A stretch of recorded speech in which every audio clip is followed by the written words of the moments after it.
Welcome to Arizona Opera Behind the Scenes, a podcast. In this series, hosts Cassie Roble, the Director of Education, and Kathleen Trott, the shop manager for the Marlou Allen and Scott Stallard Costume Artisan Workshop, will introduce you to all the departments and people at Arizona Opera that are necessary to produce the operas you enjoy. Today, we are joined by Dr. Miriam Schildkret, PN1, an education teaching artist at Arizona Opera.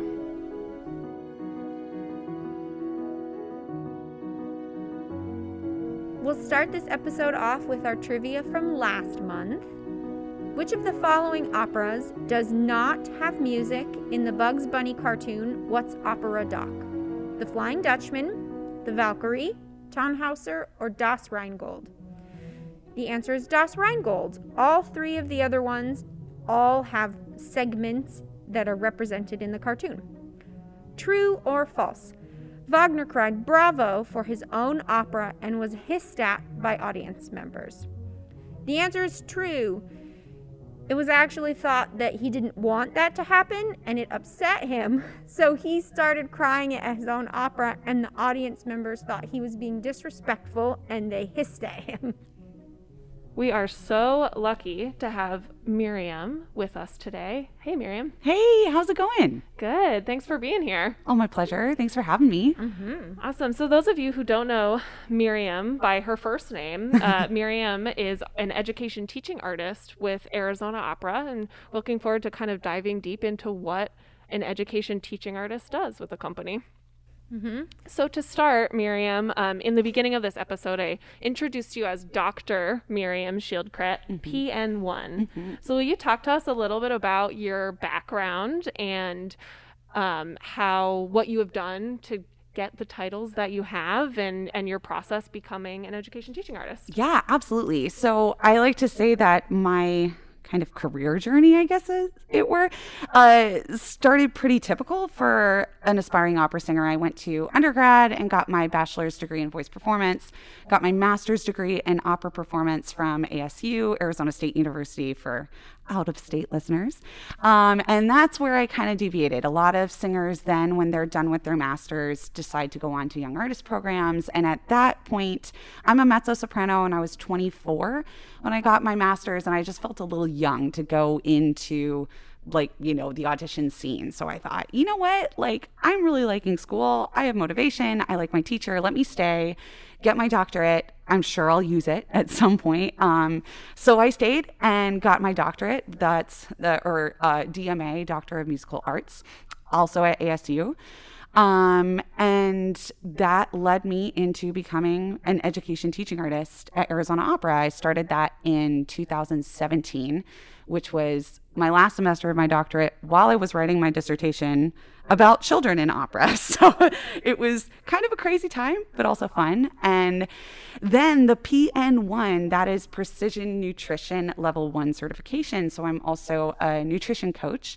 And I got that certification for a couple reasons. One, my husband and I also run a business called High Note Performance, which is a business that kind of uses techniques that traditional athletes like soccer players, football players, and other coaches are using in athletics and applying them to the performing arts. So I became a nutrition coach to help coach them nutrition for clients one-on-one, but also over the past year, I'd been going into high schools and middle schools talking about health and wellness and performance anxiety for teenagers, and just talking from personal experience, not from any sort of credentials. And I thought, you know what, let's get some credentials. So I got that over the summer, and it's been really great. I've been able to incorporate a lot of what I learned in my talks that I've been doing even just in the past couple of weeks, and it's been awesome. They've been responding really well to it. That's quite the journey that you've taken. Can you tell us a little bit about what a teaching artist actually is at Arizona Opera, and maybe talking a little bit about how it was pre-COVID and how it was during COVID? I am lucky enough to say that Miriam has stuck it out with me pre-COVID, through COVID, and hopefully post-COVID. But yeah, will you talk a little bit about what that means? Yeah, first of all, should also say I am very lucky that I was able to continue working and doing some really valuable work during COVID. It ended up being really cool. So pre-COVID, being an education teaching artist meant doing shorter versions of operas for elementary and middle school students. So we usually had 2 shows that we toured across the state of Arizona. One was like an abridged version of Cinderella, let's say. That was the last one that we did. And then we would also do kind of a skit that had a little bit more teaching in it for older students. And that was a hugely successful tour. We reached, was it something like 40,000 students, Cassie? Yeah, we reach about 40 to 50,000 year round through our teaching artist programs in Phoenix and in Tucson. So it's definitely exciting. So it was so cool. There's typically 2 troupes, one that does a tour in Tucson in the fall and one that does a tour in Phoenix in the spring. And I'm part of the Phoenix tour. And we would do our show in Phoenix at least about 100 times. So that was my first real experience in, doing a role over and over and over in the same show over and over and over and finding, the nuance and all this stuff to keep it alive and keep it fun. So then, of course, COVID hit. And the story with that, we were doing Cinderella. We had our set all set up. And that was when some schools were closing, but not all of the schools. And so we were at, I think, a charter school. And we had our set up. And no kids were showing up, And finally we heard from the principal and he said, "I'm so sorry, I was just in a meeting. We're trying to determine how we can socially distance." And after some talking with teachers and realizing a lot of students had symptoms, which was terrifying, they determined that it wasn't safe for us to perform. So we took our set down, came back to the Opera Center, and that was the last time we did our show, which was March 2020. So then summer happened and Cassie reached out to me and said, "Okay, we're trying to see how do we bring education into this COVID world now. Would you be interested in doing some sort of virtual something?" And I was like, yes, because at that moment, right, all performers were like, "Can I do something, please?" So we came up with what we called our virtual masterclass workshops. And basically, me along with another teaching artist would virtually visit classrooms and talk about a whole bunch of topics. I usually was talking about health for performers, performance anxiety, opera history. I also did some vocal master classes, voice lessons, and we did that for the entire school year. Last year, we're still doing it this semester, and it was so cool and so rewarding. I was primarily working with high school students with individual classrooms. So in the past, we'd been seeing half the school at once. So it would be a bigger audience. And in these virtual master classes, I was able to really talk almost one-on-one with students, and especially during COVID, getting to talk to teenagers about their mental health, about coping with performance anxiety, whether that's even turning on your camera in class or now that we're back in person, how do you talk to another person in real life? So I felt so fortunate. I never thought my career would go this kind of motivational speaker way, but I love it. And it's just kind of exploded. And like I said, I feel so fortunate. And I'm so excited to see how education goes in the future. Yeah, it's interesting because when COVID hit, at Arizona Opera and a lot of places, I had to 100% pivot my programs. All of our programs were in person or in theater, and while that was really difficult, I'm really excited for the future because it almost gave us the time to figure out, well, what else can we do? And none of these things have to stop. We may physically be in Phoenix, but because of the pandemic, we are able to go up to Prescott, and we're able to go all the way down to Douglas, and we're able to serve all of Arizona, either virtually or in person. And so while the pandemic has been hard and is hard and will be hard, it has opened up a lot of opportunities for us in the education department to start to serve people both virtually and in person. And we're dipping our toe back to being in person, but there's always that fallback and there's always that way to connect. And I think that's a nice kind of bright light in this horrible time that we're going through. Yeah. And even, last year we were able, because we were virtual, I have friends, of course, from undergrad who teach all over the country. So for the first time, the education department was getting to, I think I did a talk in New York, in Pennsylvania, and California. So we could be like, we are nationwide, which was really exciting. And fun for me to get to reconnect with old friends and see what they're doing. Yeah. So it seems like one of your favorite parts about being a teaching artist is actually your interaction with the kids and helping and having that feedback from them. So then what is most challenging for you about being a teaching artist? Oh, that's a great question. So I think one of the challenges is kind of a technical challenge when we were performing live. Of course, because of school hours, most of our shows are at like 9 a.m., 10 a.m., which for opera singers is awfully early. A lot of us are night owls, right? So voice is still asleep. Yes, right? So that I think was probably one of the biggest challenges with being live in person singing, was figuring out, okay, how do you do this show so it's rewarding for the kids, so they're getting opera while also, healthfully singing at 9 a.m., also knowing that you have 8 shows a week. So I mean, this took a couple seasons to figure out, but I even in a way have like a second score in mind that I sing.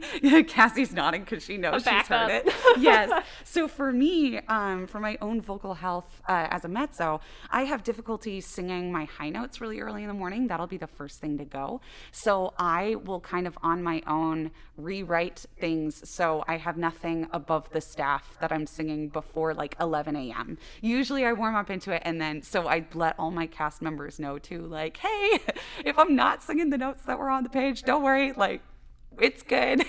And it's just a different beast from performing, the main stage shows for the adult audiences that we have. A lot of the students that we're reaching, they've never heard opera before. They've never even seen live theater.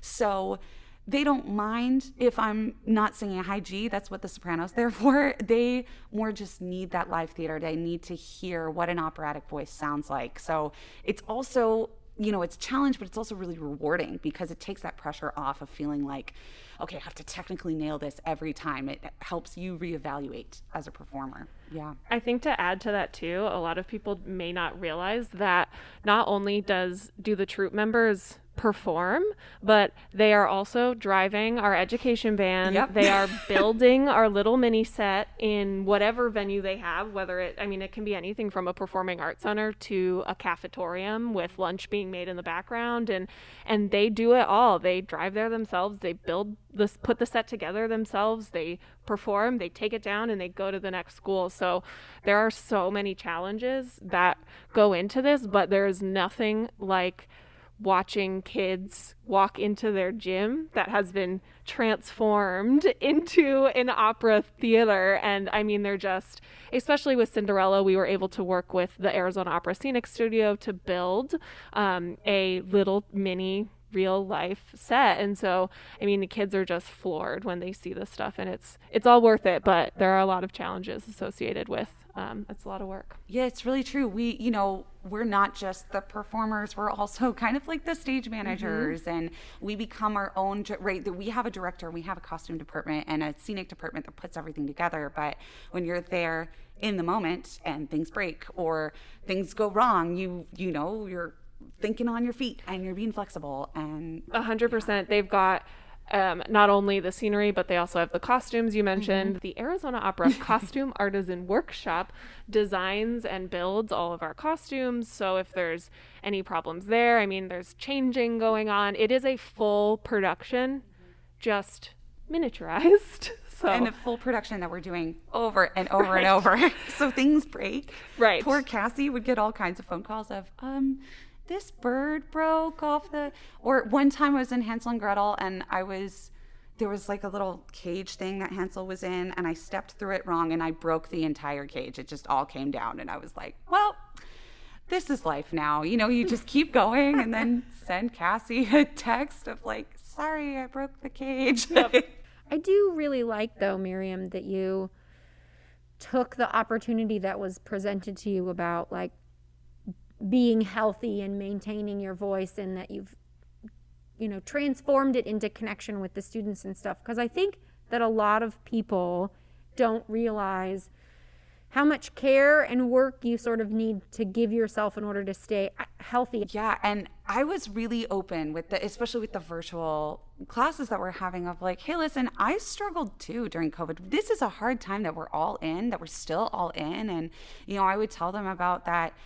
I was working with a therapist that these are the strategies I use for my mental health. And if my mental health isn't in a good place, then I can't do my job and the rest of my body isn't going to be in a good place. And I think for them to, I mean, I remember being a teenager and how hard that was, and your body's going through so many changes. And then to put this on top of that, I think we got a lot of feedback from teachers that were just so thankful that, you know, we were willing to come in and be honest and be vulnerable about that. And I mean, we get questions where students will ask, have you ever lost your voice? Like, have you ever gotten sick? And for me to be like, yeah, I have. And that's hard. And sometimes, you know, that was another challenge with opportunity is pre-COVID, right? We would get colds or something and you had to weigh, okay, can I still perform?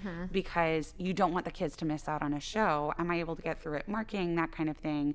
But I've had situations where I've completely lost my voice and not being able to sing a concert or a performance or something. And it's really hard. So to let them know, yeah, I'm human. My body's my instrument. And there's times that my body isn't working right. And so I have to listen to it and rest and do what I need to do. I think it's probably better for all of us, kids included, to be honest about all of that stuff. And I do like that. I feel like as a result of having to have kids do stuff not on campus, the sort of discussion about mental health and anxiety has become really sort of in your face. And I actually like that because I think that we need to get rid of that stigma of being ashamed when you have to be like, I'm too sick to do this. Yeah. Or I can't do this today because my brain can't handle it. Right. Because if we just keep pushing through those things, we will eventually just hit the wall and fall down. And being an adult and being able to be honest with kids about the fact that you have to know who you are and just be like, nope, not today. Yeah. I think it will hopefully help us all grow and be healthier in the future.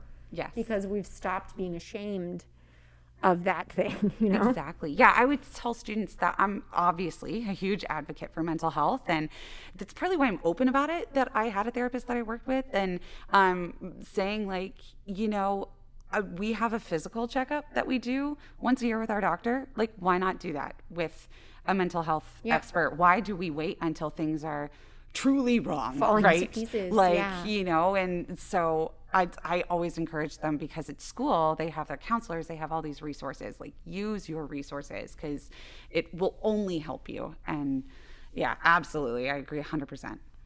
To get back to your ASIO life, you are not only an education teaching artist, you're also in our chorus. So can you tell us a little bit about how long you've been with Arizona Opera and how you wound up here and in the chorus and as a teaching artist? Yeah, so I started in the chorus, I think my first season was 2013, 2014. And my first show was Flying Dutchman. And in that same season, I think we did La Boheme. Is that right? So I think...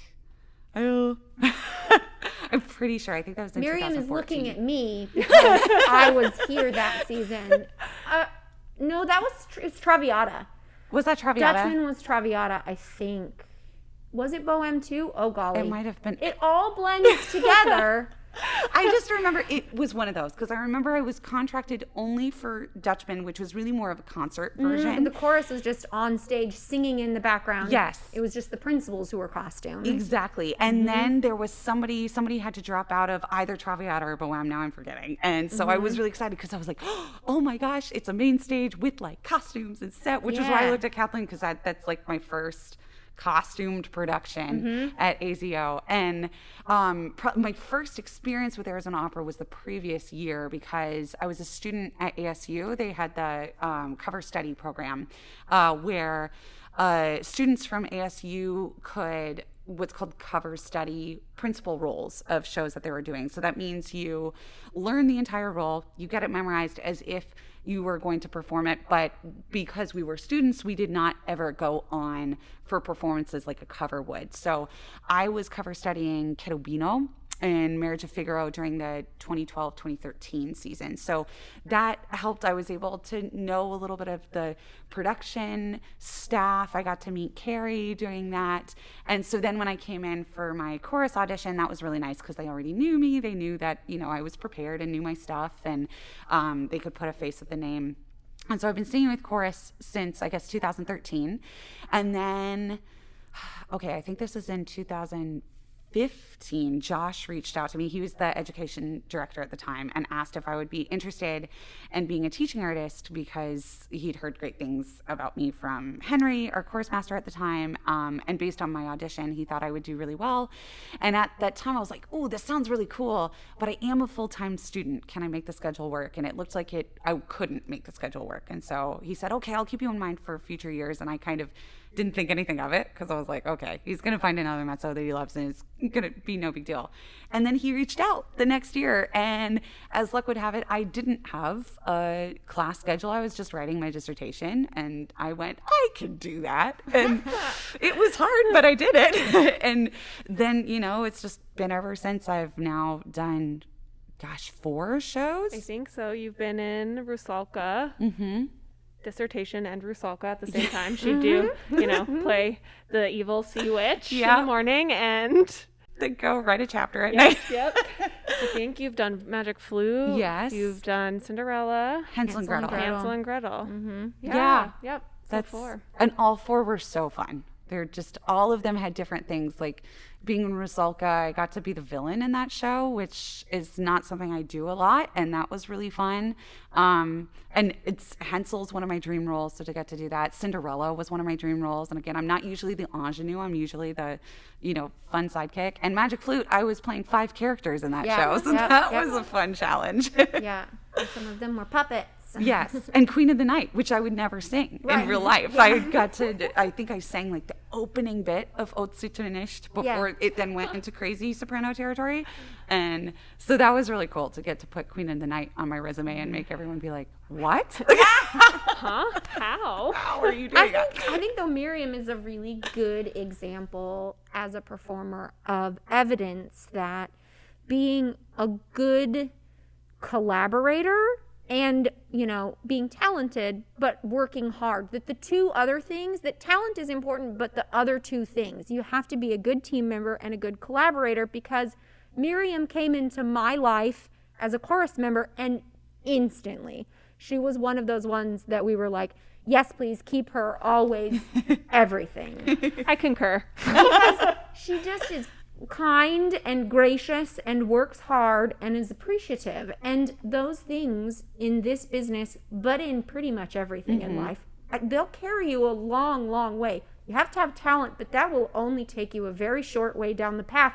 If you're a terrible person to work with, you won't keep getting rehired, right? Because there are other people who are talented.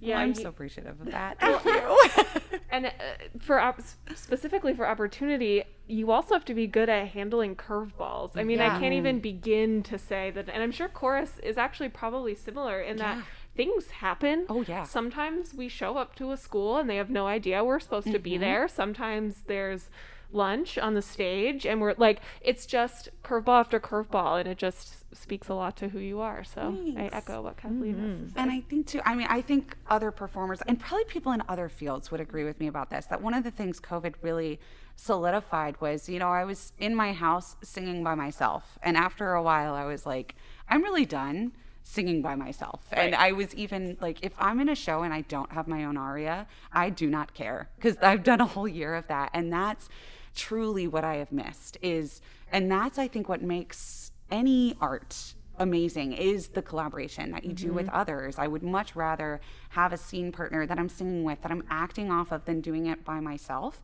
And I think especially after this year where we were all doing it by ourselves, even if you're doing a virtual production and you're filming everything with a green screen, it's not the same as being. So things are finally coming back, and like my church choir job just started up, and our first Sunday singing, I literally started crying because singing in a choir or a chorus, which was something that maybe beforehand I was starting to take for granted. It was just something to make money. Like, it reminded me of why I do what I do. And it is the people and the friends that you make. And my favorite part is the rehearsal process, because I love seeing a show come to life and making those choices and connecting with people in that way. So thanks so much for saying such nice things. So to swing back around, have you always wanted to do this? Like, even as a little kid, were you like, I want to do opera, I want to do live performance? I don't know if I always wanted to do opera as a kid, but I'm really fortunate that I'm in a family of all people in the performing arts, like every single person. My dad is a choral conductor. My mom is a dance teacher. She was recognized by the National Dance Education Association as the best K through 12 dance teacher a couple years ago. So she's pretty special. And my older sister is in theater. She works at the Kennedy Center in Washington, D.C. in their Theater for Young Audiences department. So she's awesome. Also doing education with theater for kids. So when I was young, I was always going to rehearsals and performances with my parents because it was either that or getting a babysitter, and my parents joke that I could sing before I could even talk. I was just like singing Twinkle Twinkle in my crib, and Dad would just nerd out with all his like music education colleagues to be like, hey, she can match pitch, she's singing right now. They'd be like, no, she's not. And then I'd be over in the crib going like, ee ooh ee ooh ee ah, and they're like, oh my gosh. So music and theater was always a part of my life. And I think being a singer was something that I would always think of. When you're a kid and you're like, I'm going to be a marine biologist. I don't know why we all wanted to be marine biologists, by the way.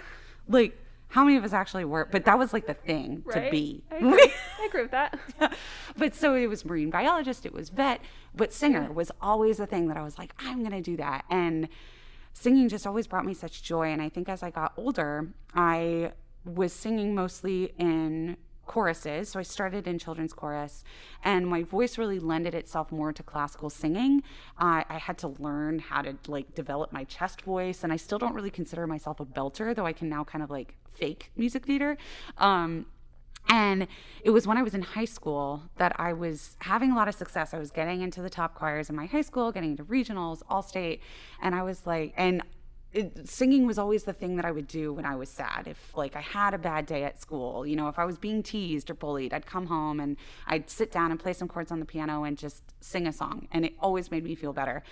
And so I kind of, around the time that I was 15 or 16, I went, you know what, I'm kind of good at this. And it makes me feel really good and I love it. And so I told my parents, it's like the coming out to your parents that you're going to be a performer. And I remember my dad's first reaction was like, oh no, what have I done?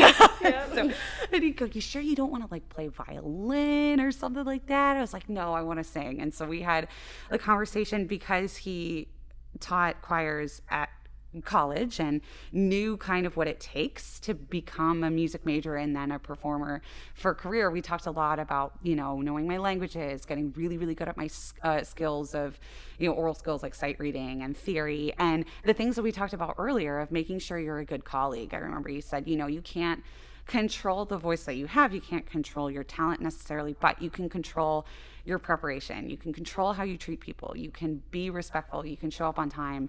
And I really just took that to heart because I think it's another thing that comes up in nutrition coaching of what is within your control, what's outside of your control. And trying to control the things that you can gives you more power, gives you more strength, more confidence. And so I guess the rest is history. I went on and did the thing, and I'm still doing the thing, and I can still pay my mortgage, which is great. That's it. Yeah, that's the goal. That is. Well, we're going to take a quick break, and then we'll be back with Miriam.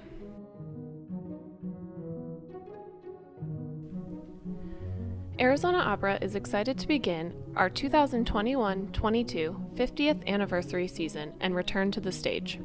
We are kicking off the season with our first feature film, The Copper Queen. The Copper Queen will be screened in select Harkins theaters in Phoenix and Tucson October 29th through November 4th. The film will also be available on Arizona Opera On Demand beginning November 5th. Our Marlou Allen and Scott Stallard costume shop masterclasses return with Intro to Silk screening. This class will be a 2-part class on November 4th and 6th, and you have the option to attend in person at the Opera Center or virtually online. November will also feature our Coffee at Care series at the Care Cultural Center, presented by Courtney Clark, Arizona Opera's new Director of Community Alliances, and the Brown Bag Lunch recitals featuring the Marian Roos Poland Arizona Opera Studio. To find all of Arizona Opera's upcoming events, visit azopera.org/upcoming events or azopera.org and click calendar. Please be sure to check the COVID-19 safety requirements prior to attending an Arizona Opera event. To stay up to date on all of Arizona Opera's events and performances, be sure to subscribe to our email list and follow us on Facebook, Instagram, Twitter, and LinkedIn.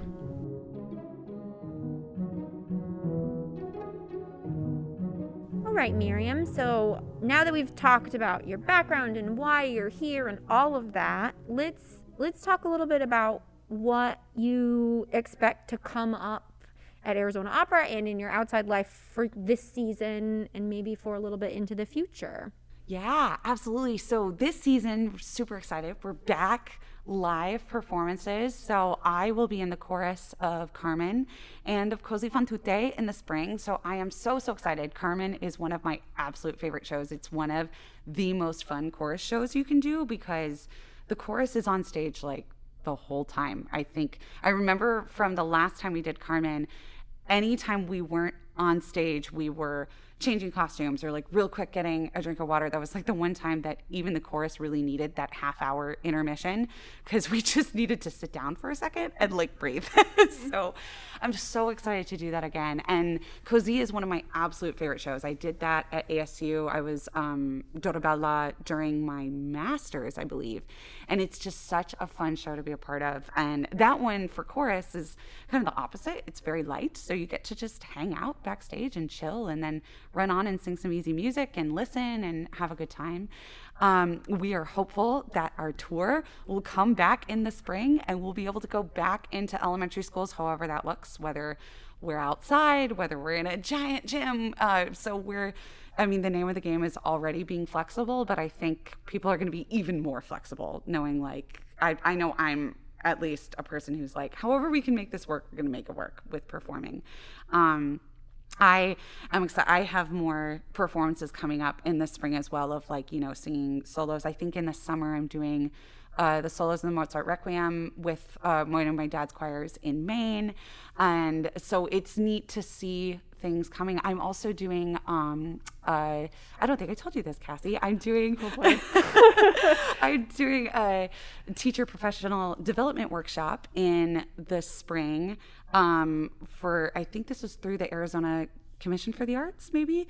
And I'm doing a talk on how to create a safe space for your students. Oh, that's great. Yeah, how cool is that? So this is another thing that just kind of fell out of the blue when I was looking for things to do. I reached out and filled out an application last year and they said, oh, sorry, we have everything worked out. And then they reached out to me like a couple weeks ago and said, hey, would you be available on this Wednesday in February to do your Creating a Safe Space talk? And I was like, sure, why not? So I'm really thrilled to do that, to be working with teachers about how to do kind of what I've been doing, of help students open up, help them be the people that they are, and let them feel safe to come to you about things. What age group of kids is your favorite to work with? Ooh. It depends on what I'm doing, I would say. So if I'm teaching big groups and I'm the one teaching, I like working with older students. So whether they're high schoolers or undergrads are my favorite age. I love them because they're excited to be there and, they're excited to learn and they're just a great age. I really like working one-on-one with middle school age students because in groups, they can be a little bit of a nightmare. So thank you so much to middle school teachers out there. Oh my gosh, you are doing the work of, it's amazing. But I love them one-on-one because I think being right that age, like 11 to 13, you're going through so many changes. You don't know who you are as a person. They're trying to figure it out. So when you have them one-on-one, I feel like I'm really able to help them figure out who the heck they are and what they care about. And then, of course, doing the performing for like the littles is hilarious because they don't know yet to like sit quietly and just pay attention. Like they will absolutely react. They think that you are truly the character that you're playing. I've been asked more than once if I'm actually a witch, if I'm actually a 7-year-old boy. And it's just so cool to be like, to see them really get immersed in that world.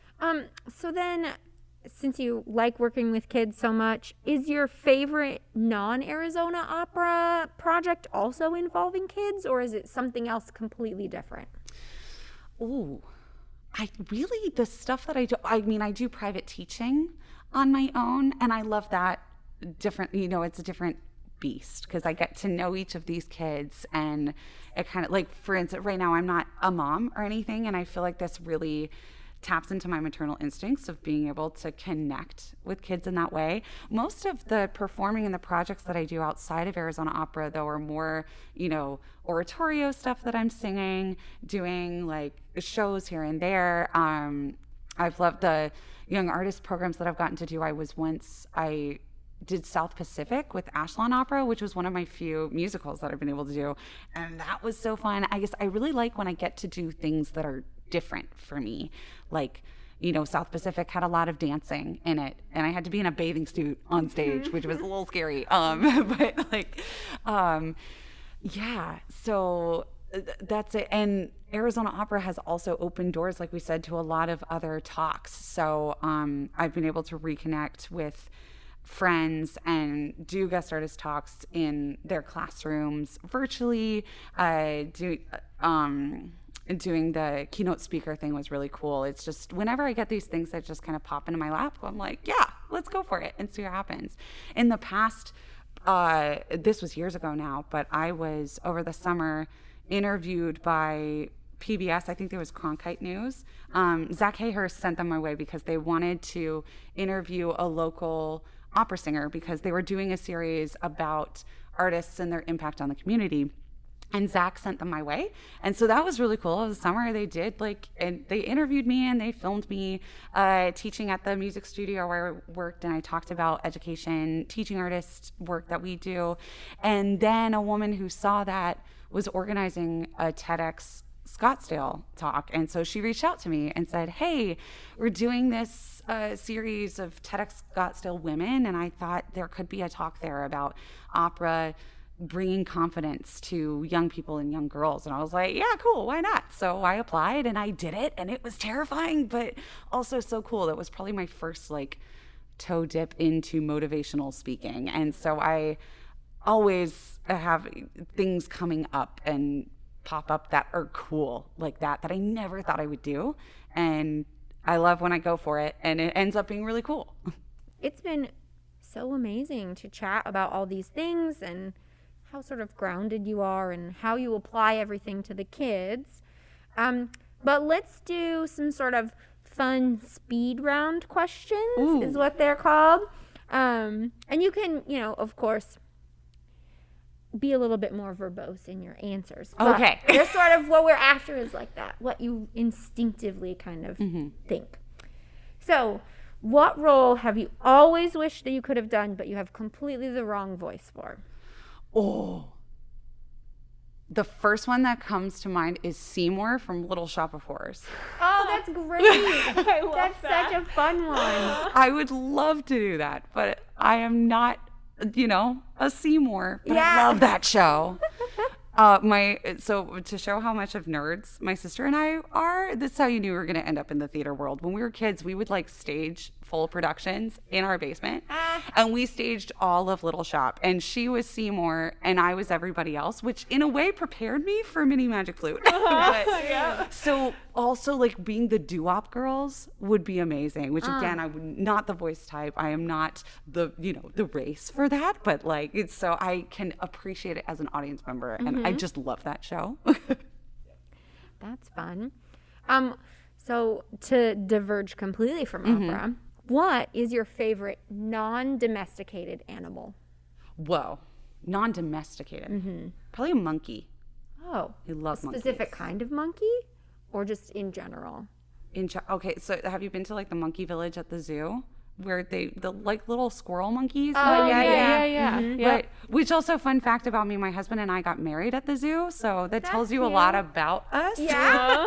And so we had some photos taken in the orangutan exhibit. We have a great series of photos. I think probably the white dress caught the orangutan's attention because it came right up to the glass, and all these kids were trying to run up, and the moms are like, no, they're getting their photos. Getting married. It was so good.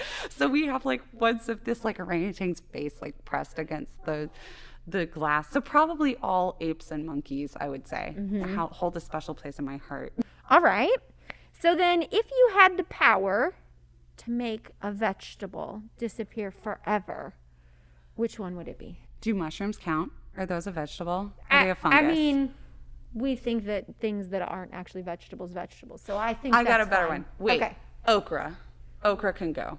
I have a personal beef with okra. So before we moved to Arizona, my family lived in Winston-Salem, North Carolina. So I did most of my elementary school years in the South, and my parents did a very good job of trying to get rid of my Southern accent, which I was developing as a little kid.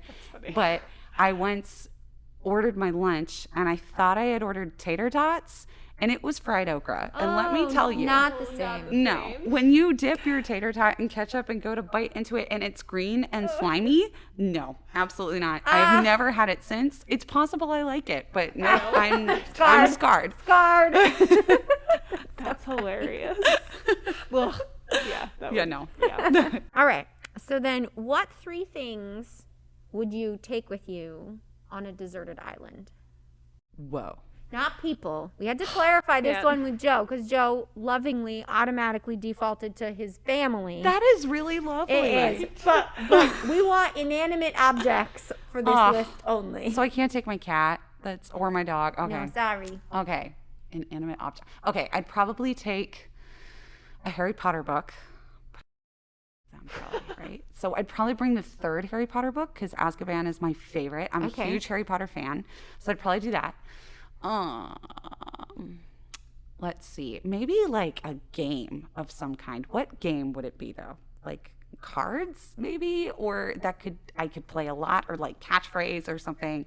And then I'd probably bring there's probably no Wi-Fi, huh? Because that'd be great to like just watch Netflix. Because I love to do that. Joe wanted to.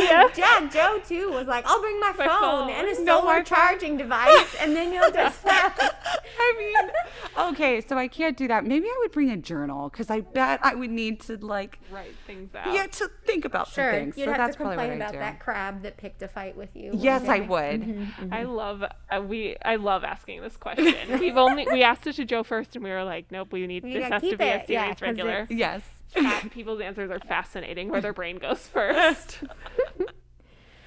All right.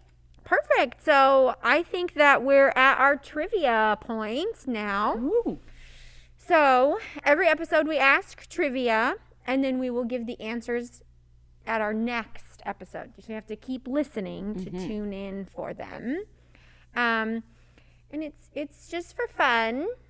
So no pressure. It's not a test. No, it's not a test. Okay. So, and Cassie doesn't know the questions either, so you guys are both going to be answering. Sweet. Okay, we got this, Cassie. Are we ready? Mm-hmm. All right. So, Jean-Baptiste Lully is often considered the father of French opera. Which of the following facts is not true about him? After having pioneered the concept of the conducting stick, he fatally injured himself with one. I think that's true. He credits a street performer at Mardi Gras with giving him his first music lessons on a recorder. He was actually born in Italy. Which one's not true? Yeah. One of those 3 is false. I feel like I'm thinking my gut went to B. Yeah, mine being too. False. mine too. Just seems like the most far-fetched one, Right. kind of. But I think I've heard a story of somebody stabbing. There was someone who stabbed themselves in the Street foot performer and is more died. far-fetched than dying from a baton Oh, injury. dying? Yeah. Oh. I don't know. I He think that's fatally true. injured himself. Oh, fatally. I just missed Yeah. the I keyword think that there. happened. There was somebody who stabbed themselves. It might not have been a baton, but somebody like stabbed themselves in the foot with a staff, and like they got like gangrene or something and died. I'm gonna go with B. That's my answer. Okay. Yep, me too. Both. All right. In 1782, at John Gray's The Beggar's Opera, which of the following events actually happened? A man named Mr. Whitlock tried to storm out during the performance, tripped, fell, and bled out from a head injury. Oh no. A woman named Mrs. Fitzherbert died laughing. A stagehand fell into the pit and crushed a violinist to death. Whoa. Which one did happen? Yeah, which one did happen? First of all, I don't want any of these I to know. happen. Like, wow. Talk want- about like stage manager's nightmare. I know. My gut on this one is B, because that's a saying that we say. I died laughing. And so like there had to be an origin, right? Maybe this is that. I'm going with B. That could be cool. I like that. I'm going to go with, was A the guy who bled out? Yeah. Mr. Whitlock tried to storm out during the performance. He tripped, fell, and then he bled out from his head wound. Okay, not that I like wish that on anyone, but that's also hilarious. So I'm going to pick that. And I also love that he has a name, Mr. Whitlock. Mr. Whitlock. Well, Mrs. Fitzherbert Right, she also died has laughing. a name. I'm between, for some reason, I'm not like believing the violin one, but the first two, The violin one is also that's also pretty, like, I mean, could happen. that's a fear when you're on stage and you're looking to. Right. That you'll fall into I the have pit. an irrational fear that I'm Right. going to fall. It in the always pit. makes me laugh because when we're setting up for performances, there's like these big orange or big yellow like cones and Yeah, ropes, the and then safety and, ones. and then the performance starts and all of those go They go away, away. and you're Yeah. like, Right. good luck. Like, Don't fall in. Like I'm so. Right. I have accidentally thrown things in that. Not thrown. Like I was in a performance of Fledermaus, and we had like plastic, the glasses to do the toast in. Thank goodness they weren't real, because we were dropping these left and right, and I totally dropped one and kicked it into the pit by accident, no. and may have hit a bass player. I don't know. Oh, It was no. so yeah. It's a fear of mine. Well, I've been involved in ones where the stage is raked and then the things. rolls right into Yeah, the pit. We've done, what show was it? We did a show and we had smoke on stage. Yes. And then the orchestra had a hard time breathing. Oh, Right? no. So we had to do that differently. Oh my goodness. Right. Because we had smoke on stage for Maria de Buenos Aires, and I remember Yes. we'd be off stage and you would see, we always have a monitor on the conductor. So if you're off stage and you need to do any offstage singing or anything like that. So we would always watch his monitor because it was like swirling clouds and mist.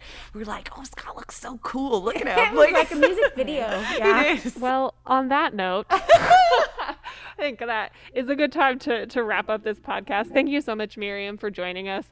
If you want to see Miriam, I know there will be plenty of opportunities. She mentioned she's in Carmen. We do a lot of family days for education shows. So if you are not currently active in a school, you can come to a family day and see Miriam as Cinderella this year, and so much more all around town. Yeah. Thanks for joining us, Miriam. Thank you so much for having me. This is so fun.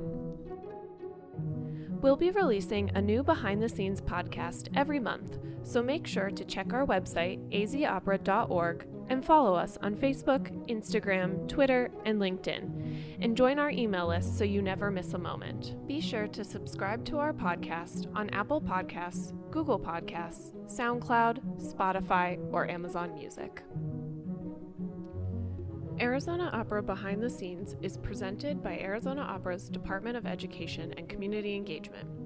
These programs are made possible in part thanks to the support from Karen Fruin, the Molly Blank Fund, Dr. Rex Brewster, Invest in Kids Charitable Gift Fund, the Marino Family Foundation, the Arizona Republic, Cardinals Charities, the City of Peoria, Desert Diamond Casino West Valley, Kiwanis of Litchfield, and a consortium of individual donors.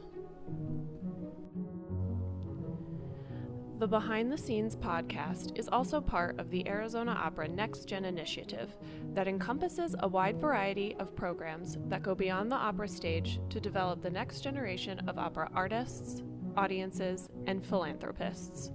To learn more about the programs that are part of the Arizona Opera Next Gen initiative, please visit azopera.org and click Next Gen Initiative.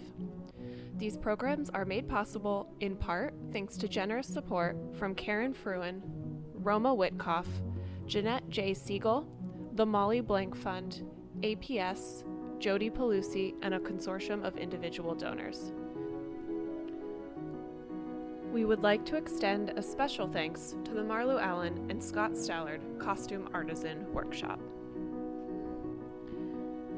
This podcast is produced by its hosts, Cassie Roble and Kathleen Trott, with editing and music composition by Sean Mallow.